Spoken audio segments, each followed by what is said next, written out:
A very juicy tidbit of information about BitBoy was released a few days ago. It was kind of overlooked by everyone with everything else going on, but it's pretty big. Wait till you hear what it is. Plus, we're going to go over Volt Enu news, a big exchange listing yesterday, and interest rates are quietly coming up next week. They could provide a market spark going into the end of the year. Don't forget to hit the like and subscribe button, drop a comment down below, let me know what you think about BitBoy or any of these stories.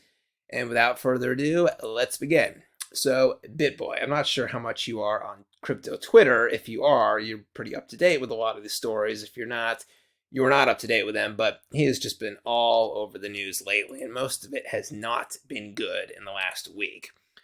For example, this right here, a few days ago, or last week, he was trying to get an interview with Sam Bankman-Fried. As we know, the interview, Sam initially agreed to the interview, saying he'd do it in the next 1 to 2 weeks. Then I guess communication with Sam dropped off. He stopped responding, but he started taking interviews with other people. Sam did, and now it's been revealed by multiple people in the industry. I guess Sam was just kind of toying with BitBoy the whole time. He intentionally responded to him to get his hopes up of an interview happening, but then just went dark as he was planning on doing to just give everyone else interviews to kind of just get revenge on BitBoy. So that wasn't good.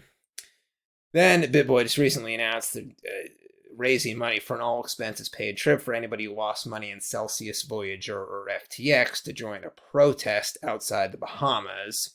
This has kind of been met by mixed reviews here. Some people are sort of not really liking the fact it's a fundraise with all expenses paid. BitBoy and his team, they'll be paying their own fare, but everyone else, basically getting a free trip to the Bahamas to sit by the pool outside Sam's luxury building, waiting for communication with Sam, which probably won't happen. People are kind of questioning, is this really worth, raising money in a bear market for? I don't know. Some people are saying it's corny. Some people are saying that in itself is grifting, even though, again, BitBoy and his team, they are not. They would pay their own money since they have it. But, we're not raising funds to go to Alaska here. This is Bahamas in the middle of the winter to sit by a pool. So who knows what else? Then BitBoy, he put up this tweet a few days ago. He said, the Bit Squad and my bill single-handedly saved crypto and brought down FTX. A lot of people didn't really like that too much.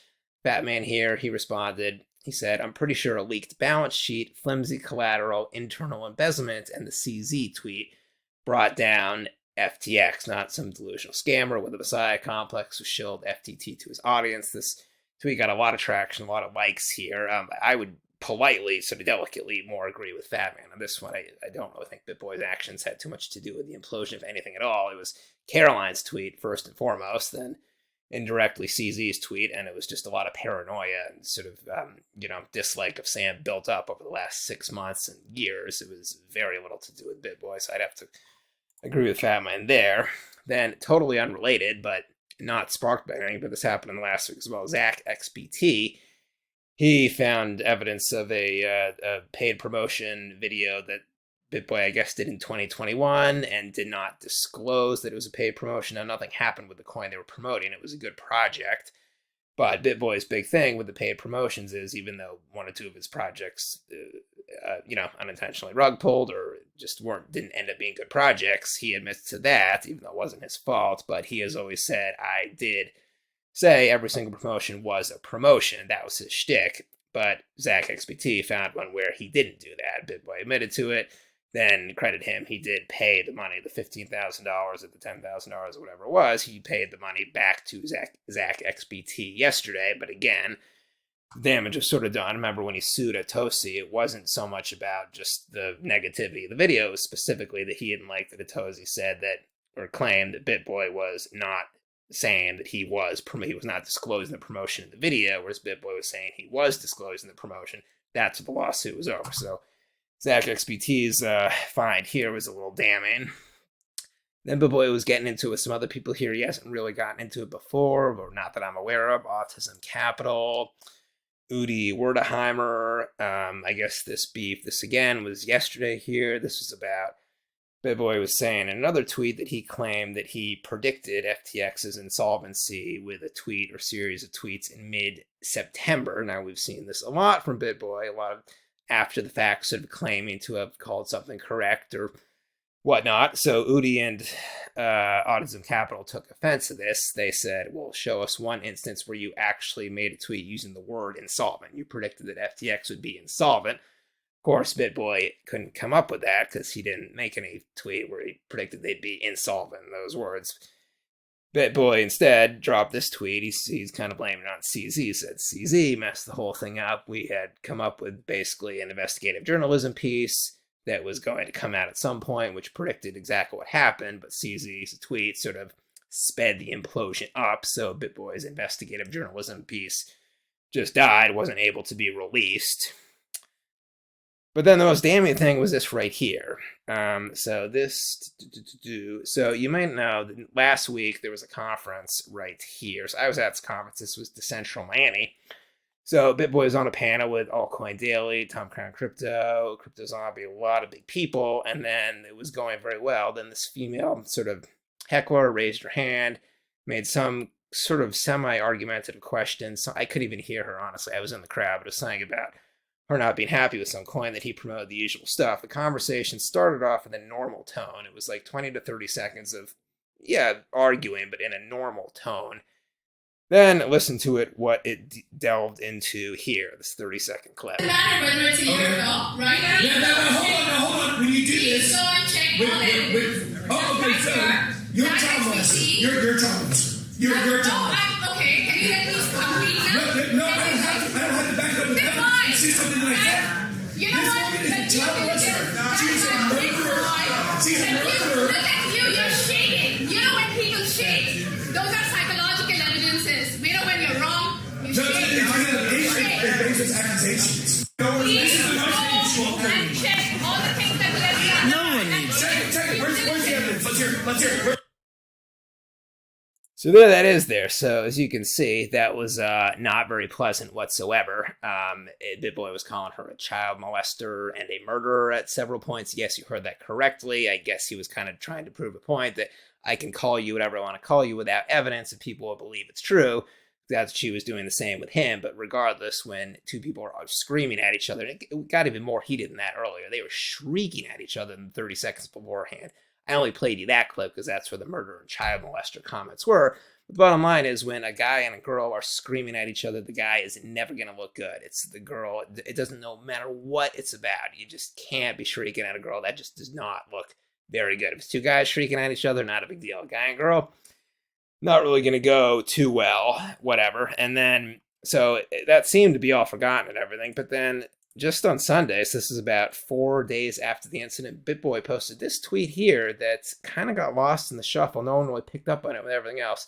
He tweeted, I got a letter from the SEC. Can't wait to talk about it, blah, blah, blah. It basically got a letter. The way SEC investigations start is they start with a letter. So we don't really know what this letter is about. I don't really know what else it is about, but when I've heard influencers or other people get a letter from the SEC, that is the start of an investigation from the SEC into that person. That appears to be what this is about. We don't really know because he hasn't given any more information, but the timing is definitely a little suspicious, but not suspicious. So he tweeted this Sunday, meaning he must have got it probably Saturday. Now that fight was on with the girl on stage. That was on Wednesday. So if you received this Saturday, the SEC must have mailed it Thursday, Friday, maybe Wednesday night. So, yeah, maybe the timing was coincidence. They were just going to, start an investigation of him at some point, if that's what this is. Maybe this was kind of the last straw for them. This was widely shared footage here. It was online. Everyone saw that fight there. Maybe this was sort of the tipping point for the SEC that said, okay, I think we're going to kind of jump into action here. Who knows? Might not be. We don't know, but everything else about the conference was super smooth. It was super great. There's nothing else that happened at the conference or anything else in crypto of those few days that would have sparked this. No, it could have been the whole FTX and Bahamas trip, and it could have been a bunch of things. Do I think maybe that online sort of Heckler thing had something to do with it? Probably, but we shall see. And again, he hasn't given any more information about what the letter's about or what the investigation's about or if it is an investigation, so that will just be something in the future. Anyways, enough of that. Voltinu, so I've done a bunch of videos on them. They had a big exchange listing yesterday. They are listed on Poloniex. They are ranked number 28 in terms of daily trading volumes. Pretty big exchange. Out of Boston, Massachusetts, my hometown. So now this is, I believe, their 95th exchange listing, either 95th or 96. So now they only have 4 or 5 to go before 100. And this would be the first coin to ever get listed on 100 exchanges within the first year. They've been around 11 months right now. Congratulations to the team. That's great news there. Here was their price chart yesterday. The Volt coin up about 7-8%. Juicy looking chart. The rest of the market was flat or down. Very good. A lot of momentum there. What else? Interest rates, Federal Reserve. So quietly, the FOMC is meeting next Wednesday and Thursday, the 14th and 15th, to discuss the next interest rate hike and other issues. So this means they will come up with the announcement at the end of the two-day meeting, end of day evening of Thursday the 15th. So late afternoon of next Thursday, be looking for that. And this is pretty big because, as we all know, Chairman Powell, he did indicate after the last announcement a month ago that in one of the next 2 interest rate announcements, so this is the first one after that, that he would be leaning towards having an improved rate hike. So from 0.75% previously improved to presumably 0.5%. And that's the sort of thing, it doesn't sound like much, but that would cause a lot of positive momentum because we've had 4 straight 0.75 rate hikes. So this would be indicative of, no, the inflation thing is not over, but the worst is beyond us. It has peaked, and now we are on the upside. That's what the market likes. It likes optimistic long-term viewpoints. So this absolutely, if he does raise it by the improved lesser amount of 0.50%, this would definitely cause some market momentum. So that could be next Thursday, December 15th. That would cause a little mini bull run there. And, these little bull runs in the middle of a bear market, they happen very randomly. You can never really predict them. So right now, when nobody's really focusing on the interest rate announcement, this is exactly time that we could get some positive momentum. So watch out for that next week. That's it for today. Hope everyone enjoyed the episode. Drop a comment down below. Let me know what you think about BitBoy or anyone else, anything else in these stories, Volt new, interest rates. Love to hear from you guys. Be back tomorrow with a new episode. Ben Crypto signing out. Catch you later.